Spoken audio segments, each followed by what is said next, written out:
Election tribunal ने यही कहा ना जी, ये जो 25% जेली वोट निकला है सिर्फ दो पोलिंग स्टेशन का और टोटल 239 थे, 239 टोटल थे जी। अगर उस 2 लाख के करीब वोट जो थे वो कास्ट हो गए थे। अगर ये 25% उसका लें तो 50,000 वोट वो बनता है जो कि जेली वोट है, और वो बिल्कुल उसकी एक्चुअल रिप्रेजेंटेशन वहां पे हो गई। लेकिन उन्होंने बड़ी खूबसूरती से उसको कहा कि जी ये तो अमले की गलती है कि जी उन्होंने मोहरें नहीं लगाई, उन्होंने दस्तखत नहीं किए प्रिजाइडिंग्स ने, और उन्होंने जो है जी अंगूठे नहीं लगवाए। तो इस तरह अब हम अंगूठे का, हमने कहा जी हमें अंगूठे की वेरिफिकेशन करवाने, थंब वेरिफिकेशन, तो उन्होंने कहा जी मैं इस पर बिलीव नहीं करता।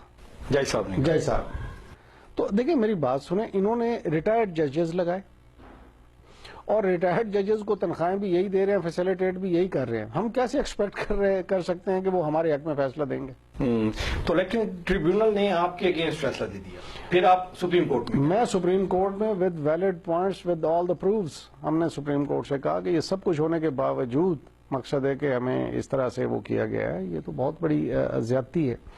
तो है कि ये नेक्स्ट वीक में हमारा है जी इंशाल्लाह वो पेशी।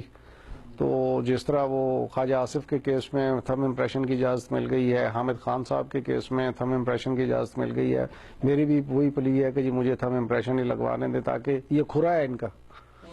ठीक है ना जी, जब खुरे मारे जाएंगे तो पता चल जाएगा कि चोर कौन है। जी बिल्कुल। अच्छा, आप केपीके में जिक्र कर रहे थे कि जी पुलिस को उन्होंने डिपोलिटिसाइज किया है। इमरान साहब, खान साहब कहते हैं कि जी नया पाकिस्तान हम मूव करेंगे, तो अभी केपीके में 2-2.5 साल के करीब उनको हुकूमत करते हुए हो गया, तो वहां पे कोई फिगर्स ऐसी पॉइंट 2-4 हम हाईलाइट कर सकते हैं कि जी हेल्थ पे ये काम किया गया है, एजुकेशन पे ये काम किया गया है, पटवारियों का बड़ा एक अजाब होता है, पुलिस का है, तो इस पे कोई आपके पास होती है कोई फिगर्स? जी, मैं आपको अर्ज करूं कि आप इस वक्त केपीके की पुलिस जो है उसके बेस्ट रिजल्ट्स हैं as compare to the rest of the provinces.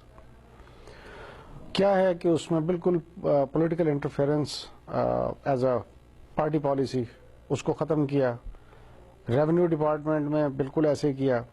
लेकिन ये सारा कुछ करने से पहले वो इनिशियल जो स्टेप्स लिए हैं कि वो जो नॉन, जिनके खिलाफ इतने बड़े बड़े केसेस थे, चाहे पुलिस डिपार्टमेंट से थे, रेवेन्यू डिपार्टमेंट से थे, हेल्थ डिपार्टमेंट में से थे, इन लोगों को नौकरियों से फारिग किया। बाकियों को कहा कि आप आएँ, आप काम करें, कोई इंटरफेरेंस हो आप डायरेक्ट बताएं, हम किसी किस्म के इंटरफेरेंस नहीं होने देंगे। जब आप एक अपॉर्चुनिटी प्रोवाइड करेंगे, एक बेटर वर्किंग एनवायरनमेंट देंगे जो है एम्प्लॉयज को, वहाँ पे जो भी लोग अपॉइंटेड हैं, तो वो फिर आपको डिलीवर करेंगे। अगर आपने एक एक बात पे उन पे बैठ के जो है इंटरफेरेंस करनी है, तो इस तरह से फिर इदारे तो नहीं चला करते जी। खान साहब, थोड़ा सा टाइम हमारे ब्रेक के लिए चाहिए होता है और ज़रूरी होता है। नाज़रीन, यहाँ पे लेते हैं शॉर्ट ब्रेक और मुलाकात होती है बाद में।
मेरा है सी न्यूज, देखे हकीकत और सच्चाई सी न्यूज पर।